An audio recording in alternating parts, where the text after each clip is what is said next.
আসসালামু আলাইকুম, চলে আসলাম আপনাদের আরেকটি নতুন কালেকশন দেখানোর জন্য। দেখেন কত সুন্দর সুন্দর বেনারসি, যেহেতু এখন বিয়ের জন্য কম বাজেটের মধ্যে একটু ভালো মানের সাইজ আছেন সবাই। দেখেন হিউজ পরিমাণে এখানে বেনারসি কাতান নিয়ে চলে আসছি।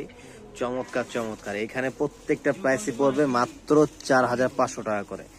আঁচলটা হবে গর্জিয়াস, এটা হচ্ছে বডিটা থাকবে খুব সুন্দর, মাত্র 4,500 টাকা করে। যার যেটা লাগবে স্ক্রিনশট দিয়ে আমাদের ডিসক্রিপশন বক্সে হচ্ছে নাম্বার থাকবে, এখানে অর্ডার করতে পারবেন এবং সম্পূর্ণ কন্ডিশনের মাধ্যমে আমরা হোম ডেলিভারি দিয়ে দিব, অথবা সরাসরি শোরুমে আসিয়ে নিতে পারবেন। অ্যাড্রেসটা আমি বলে দিব অবশ্যই। আগে ডিজাইনগুলো দেখেন, ওয়াও কত সুন্দর। এটা হচ্ছে ওয়াইন মেরুন কালারের সাথে, ওয়াও এটা হচ্ছে একদম সিঁদুর রেড, চমৎকার, সো বিউটিফুল। এবং যারা মেরুন কালার চাচ্ছেন, এই মেরুন কালারের মধ্যে অনেক নাইস। এর প্রাইস প্রত্যেকটা সেম, মাত্র 4,500 টাকা। রানী গোলাপি কালার, বিয়ের ফার্স্ট সেকেন্ড থার্ড যে যেরকম ভাবে